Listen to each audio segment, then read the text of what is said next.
And here in the checkered flag, Norris trumps Verstappen and wins the Miami Grand Prix. What's going on, guys? Welcome back to the channel. Can you believe what you just saw?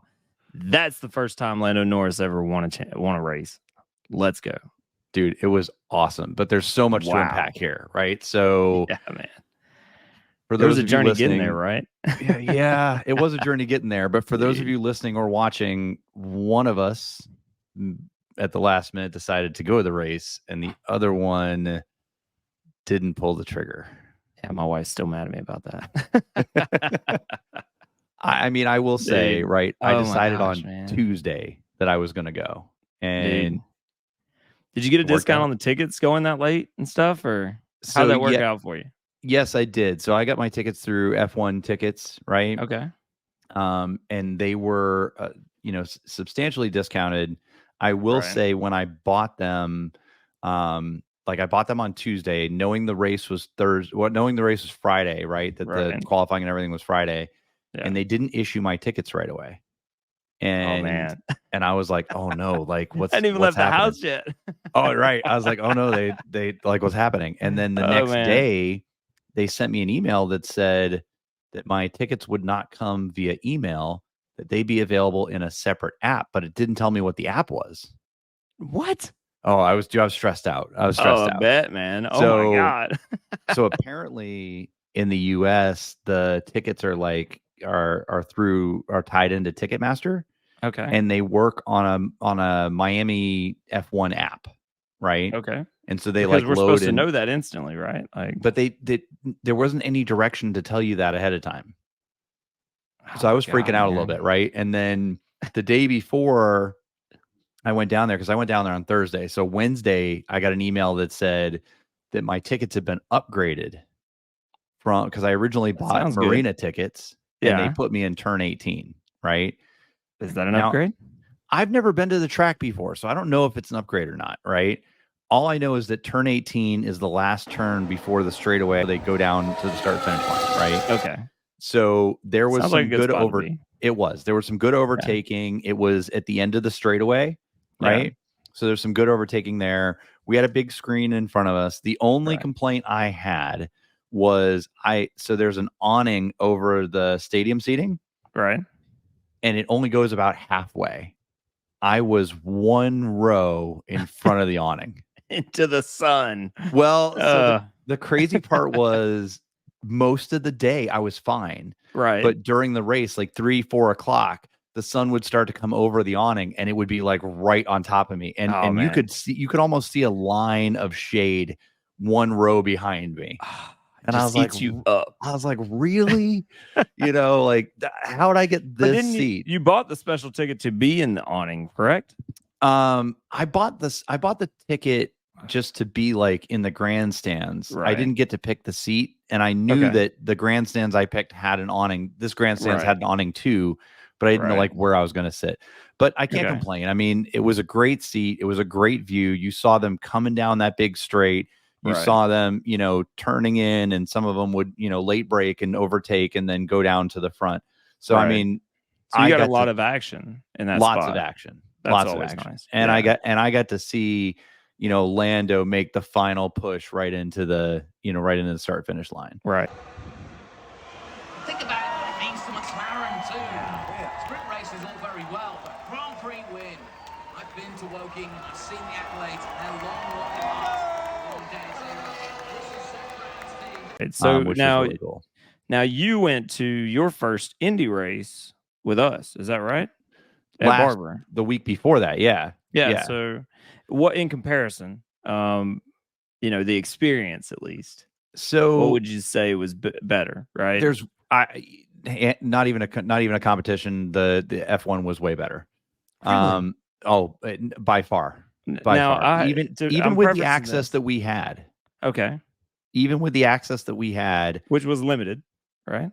Well, yeah, but I'm talking about like at Indy, at the Barber even at the access we had at Barber, where there was a lot of places where we felt like we could see everything. We were invited into the Porsche Club, yeah, and all that was really cool. But the F1 race just has so much more energy. There's so many more things to do. Like, for instance, at the Barber race, you had the feature lot, which was cool, right? Yep. And then you had kind of like the fan zone, right? And then that was it, right? F1 had like 30 fan zones, and they were all different themes and all different things going on. And there were, you'd say it was people, Indy to the max, right? I mean, if you were in, if nobody's ever been, but they've been to an Indy race, they would be able to say that it's like maxed out version of the Indy race, right? Easily. It was unbelievable. I've never seen anything like it. It was such a cool experience. And you know, I mean, like every 10 feet, you had some sort of, you know, new like area where you could hang out and where you could, you know, go see. They had like a beach in one spot. They had the team tents, or the team stuff was like inside the stadium. It was cool. It was crazy. Yeah, that's super cool, man. So unpacking the race a little bit. Let's talk about the sprint race. Okay. And our boy Danny Rick. Oh, such a clean race, man. Such a clean race. Clean laps all the way through. I prefer it at the front. Oh, that was fun. Thanks. Thanks, guys. Oh, we prefer him at the front. I told you it was going to happen eventually. I tell you what, he was so freaking happy. I mean, he was so pumped to be in fourth place. And I tell you what, the theme for the weekend was just like happiness, right? Because everybody was excited for Danny Rick, and everybody was excited for Lando, right? But absolutely, the sprint race was pretty crazy, because in sprint qualifying, right, Max couldn't get it together to save his life. I mean, he was having a terrible time. He was sliding all over the place. He couldn't get the car, you know, going the right way. And then at the last second, boom, puts it up on the top block, right? Yeah. And I was like, I mean, of course, right? You know, and to be honest with you, when that happened, it felt like that was what the whole weekend was going to be like, right? You know, so that was crazy. But then, awesome, man. First lap, first turn, right? You've got Hamilton on the inside, goes into Alonso, goes into Stroll, goes into Norris, and off the track they go. You know, it was wild, man. I mean, I don't know. There's so many different. Like, I've been looking at all kinds of stuff this week. There's so many people that are blaming Alonso for the whole thing, and I'm like, no, Alonso had the corner. The corner was his, you know? Yeah. Well, supposedly, if you look at it, supposedly he had already basically lost the car before Hamilton took that late dive. Like, the car was already out from under him. If you watch the replay, it looked like the car was kind of out from under him, and he was already sliding into Stroll. And you know, and then Hamilton come in with the just full double whammy, like taking them both out. Yeah, full sense. And you're like, it doesn't really matter at this point whose fault it is. Around. Yeah, I think what's happened is Lance Stroll has got up the inside, or is it Fernando actually who's got up the inside of Lance and then pushed Lance out into the McLaren. Someone comes up the inside. Oh, it's the Mercedes. It's Hamilton. Whoa, Hamilton arrived like a bull. So Mercedes into Aston Martin, and round goes Lando Norris. And then at the start of the race, Perez did the exact same thing that Hamilton did. Same hole, went for it, didn't even exist. Like, Charles Leclerc, through goes Carlos Sainz. Max Verstappen maintains the lead. Oh, he was nearly hit by his teammate. That was so close. Sergio Perez. I saw it in real time. Yeah. Right. To go back and watch it and see how close that Perez gets to Verstappen. Yeah, it's wild. I mean, man. he came so close to taking them both out of the race right in the beginning. Dude, you got to know that he's like halfway through that turn and sliding forward, and he's just like, I don't know what's about to happen. Here we go. Everybody's had that moment, right? And I feel like that was that moment for Perez right there, where he's like, grip. There it is. Dude, that was the craziest thing ever. And it was just such a nuts moment to see that happen. And then everything kind of got jumbled behind him. Yeah, you know? And what was really crazy about it was, Verstappen was out front. He seemed to be pulling away. You could tell he was struggling with the car, though. Right. And Piastri looked like he was going to have a good race. I really thought Piastri was going to do better than Norris. Well, at the beginning, I mean, Piastri looked like he was doing better by a long shot. He did, yeah. It was really that safety car that really put Norris on top of the world. Yeah. And I mean, then he was able to complete that lead. Not to mention Max damaging the floor. Put him with that massive lead as well. Well, I mean, let's talk about that safety car, right? So, he's 30 some seconds ahead of Max at that point. Yep. Right. Safety car comes out. He takes a cheap pit stop. They execute it to perfection. Yeah. He comes out in front of the safety car. It's like a 2-1. Right? They stack him back up. Right. And I'm telling you, I watched it because he came out. He was the corner he came out of. I was sitting right there. Yeah. Right. I'm going to have one heck of a restart. Stand by, folks. If you're in your seats, stand up. This is very tasty. Now, when was the last time Lando and Norris controlled a restart? A while back. Yeah. Yep. I know Daddy's skills, though. He came out of that corner, and he should have either gotten on the gas earlier or waited later to get on the gas. But he got on the gas, and I was like, great, here we go. Max is going to overtake him, Yeah. And the crazy part was I was sitting next to two people, and we have the big video board in front of us. Right. And, 2 seconds. Yeah. 3 seconds. Yeah. You're talking about 4 seconds. When Norris was putting the lead on. Dude, I'm sitting there taking still photos of the screen in front of me. Yeah. And he'd go 4.8. Yep. 4.9. And I'm freaking out. And the guy next to me is like, is he pulling away from him? I'm like, yes. I was like, oh my God, I don't want to. At the end of the race, he had a 7-second lead. Yeah. I mean, that was massive. That's massive on another scale. But I was like, while we were watching it, I was like, oh my God, man, that McLaren's a rocket ship. Yes. No, it was phenomenal. And so he did have, and it was kind of crazy because his car had all the updates. Piastri didn't have all the updates, and Piastri at some point did look like a stronger car. Yep. And of course he had wing or front wing damage and ended up, kind of ruining his race. Oh, yeah, his race got messed up pretty bad. Unfortunately. Sorry, I mean, look at what happened. Sainz parked it in the corner. Yep. And didn't get any penalties for it. Right. I mean, literally just swung out the rear end in the corner, blocked him and kind of took him out, and then he ended up having front wing damage.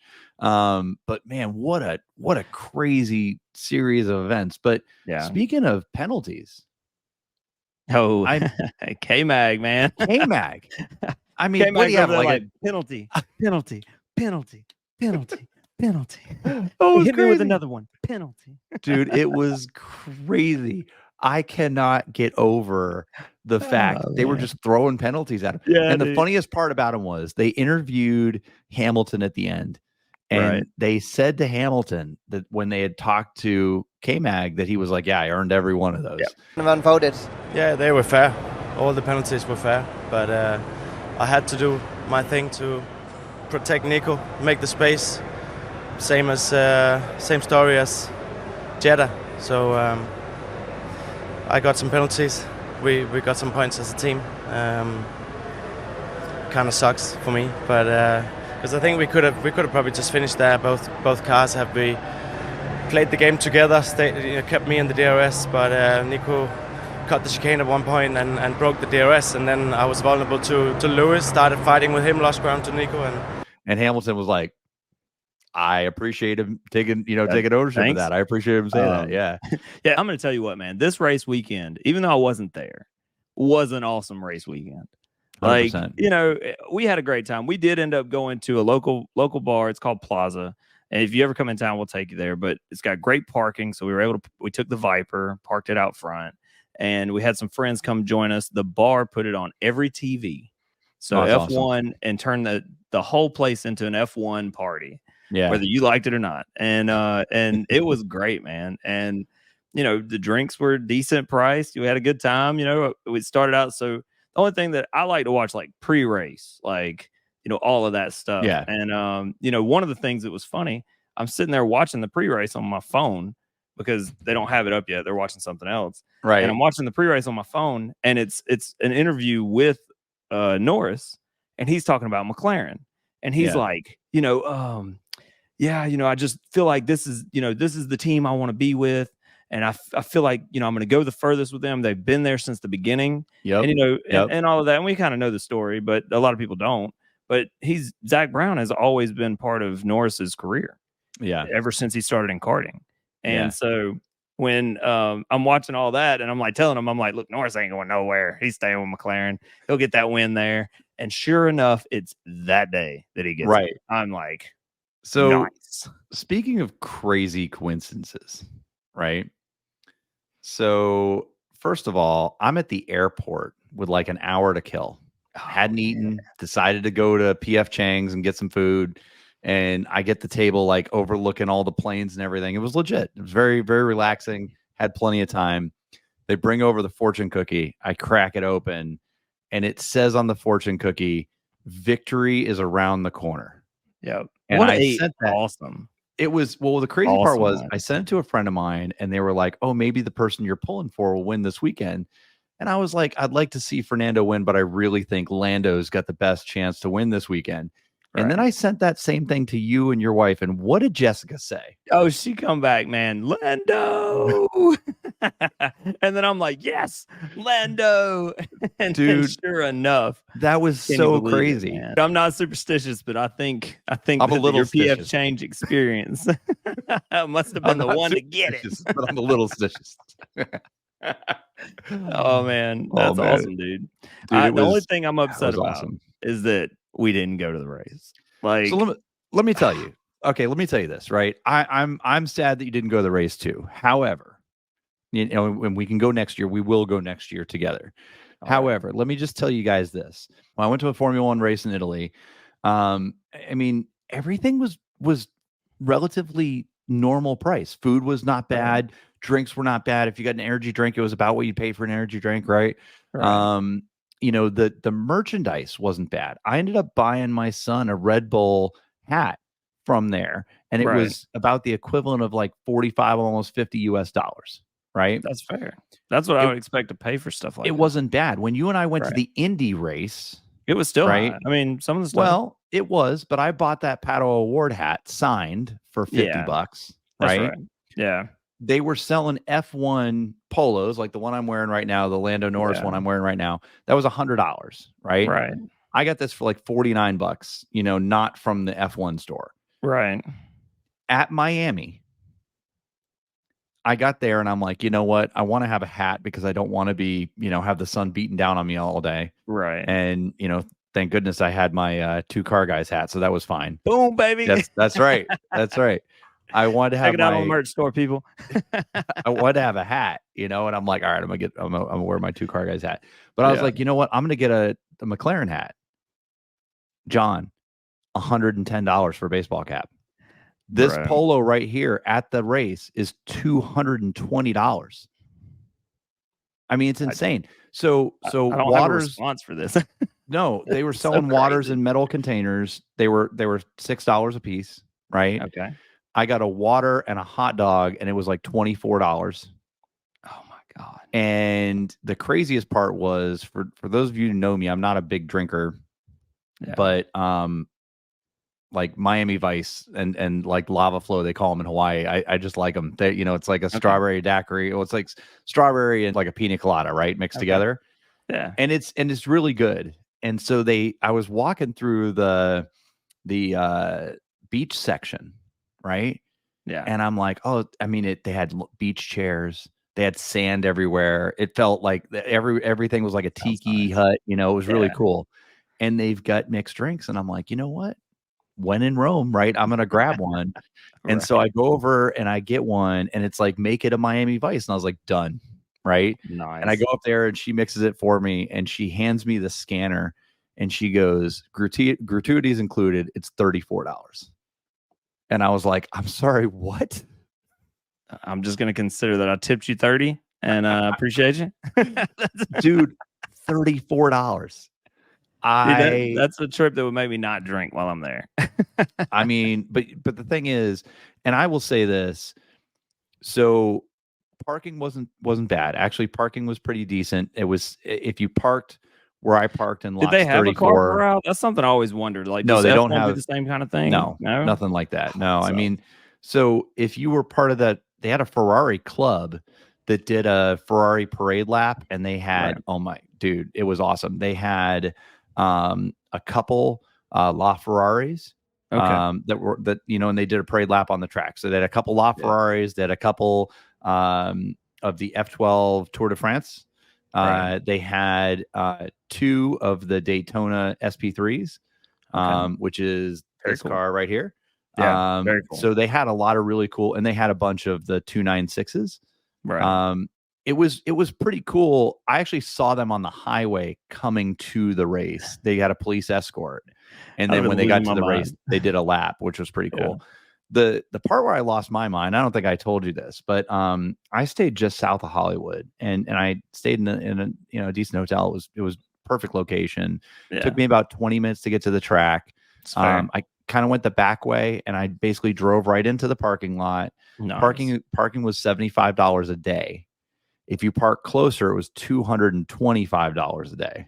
Jesus. Yeah. So $75 a day didn't feel so bad when you saw that the other ones were $225. But Jesus. A friend of mine has kind of all access that go in the pit and everything. Yeah. And they were telling me that Carlos and Charles, that they pulled up in a pair of 296s, right? Okay. And I got a picture of them. You can see them if you're standing in the stadium. You can see them in kind of like the driver's lot, right? Okay. Yeah. And later that night, I'm out on the road, and they pulled up next to me. Oh, dude, that's awesome. I was freaking out. I was like, oh my God. And I got the camera out. I got my phone camera out, and it was their cars driven by, their other people. Yeah. And the funny thing is, you could tell that they were like employees. Yeah. Because they're driving these things at like 25 miles an hour. Oh, both hands on the steering wheel, no music going. Too, baby. Yeah, just but it was pretty interesting to see that. But yeah, I mean, literally great experience. There's so much I could share with you guys. Man. There's so many videos that I'm probably going to put up as shorts and stuff like that for us. But absolutely. Just what a cool experience all the way around. You definitely have to go next year. I will say though, I mean, there really wasn't a lot to complain about, because there wasn't, even though there were probably 200,000 people there, right? There wasn't a lot of congestion in any one spot. That's awesome, man. There wasn't a lot of people like pushing and shoving and all that stuff. That's what I'm more worried about when I go to like something like that, is just not having space. And like just getting like pushed into a corner or something. I'm not going to like that. So I was worried the first day, because the first day when I got there, the line to get in the place was just insane. There was tons of people, and everybody was kind of pushing and shoving.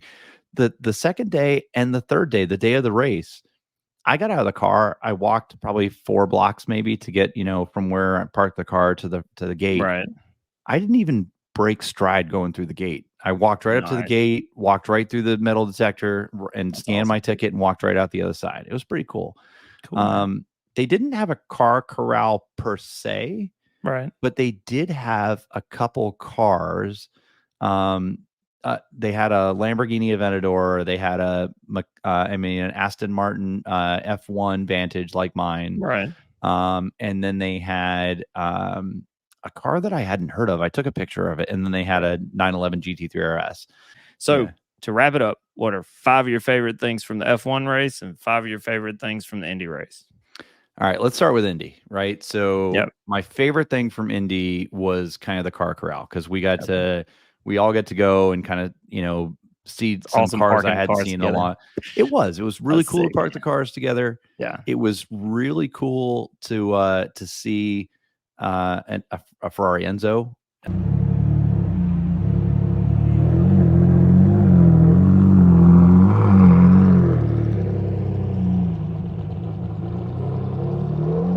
a Ford GT. Yeah. F12 TDF, right? Yeah, it was man. pretty cool to see that. Awesome. That was my first thing. My second thing that I liked there was just the level of access we had, because we got to walk up on the Barber itself is a very special place to be, because the museum is unlike any museum you've ever been to. It's multiple floors. It's so well done. There's so much to look at. I've probably been there 24 times, and there's still stuff I haven't seen. And they've got cars and motorcycles and everything. So art it's everywhere too. Yeah, it's just a special place to be. But the level of access we got, where we got to kind of walk over the bridge and walk over onto the observation deck, that was pretty cool. And shout out to the PCA for that. We really appreciate that. That was awesome. They really hooked us up. The third thing that was just, it wasn't cool. It was just one of those things that it was like random that it happened. Barber's covered in random art. Yeah. They have like a lady in the lake. They have a zombie coming out of the drain. They have spiders. They have, cool. all kinds of stuff everywhere. Yeah. One of the pieces of art they have is a lady mannequin in a yellow dress hanging from the overpass. Forgot about this. Yeah. And in the middle of the race, it just fell. Took out a wrist. You gotta be kidding me. Oh my goodness. Who was that was just driving by as it happened? That must have been quite a shock. Imagine if she stuck the landing. Put this into the list of things you don't see. At the end of the race, they had pictures of him with the mannequin, apologizing to it. Oh, that's it hilarious. was just this cool little thing they did. That's hilarious. But yeah, man. Last thing. Yeah, last thing I would say from the Indy race would be, I want to say just kind of some of the way that track is laid out. Yeah. In certain spots you can see most of the track, right? I mean, if you're on that observation tower, you can see Charlotte's Web, you can see the score tower, you can see all that stuff. Right. You can see a lot. As far as F1 goes, I'll give you 2, right? Yeah. The 2 biggest things I loved about F1 was the venue. It was a great venue. Like I said, lots of natural shade. So you weren't, crazy hot. It was in the 80s, but it was windy. So, you weren't dying from the heat. Right. But the venue itself was just so cool and so fun. And it had so much to look at. I will say, if you've got the means to do it, the way to go to an F1 race for sure is to go like with one of the F1 experiences or something along those lines, because those are definitely, they have more access. They have better views of the track and stuff like that. The other thing that I would say, and I just got to say it, right? The best part about going to this F1 race was watching Lando win the race. First ever Grand Prix win.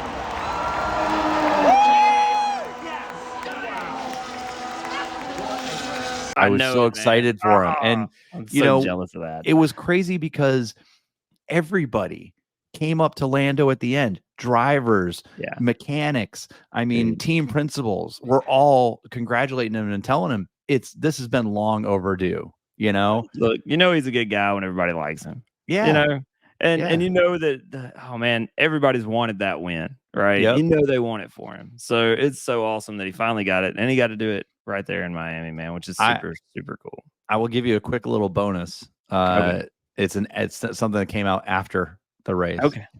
They were interviewing all the guys, and they were like, they were talking to Lando. They're like, "Do you think you could have done it if it wasn't for the safety car? Do you think you could have done it?" He's like, I could have done this. I could have done this. I could have done this. I could have done this.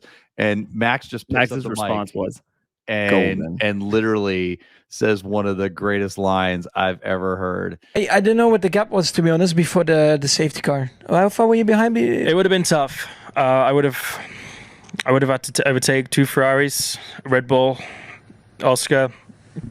Oscar was doing a very good job, so hats off to him.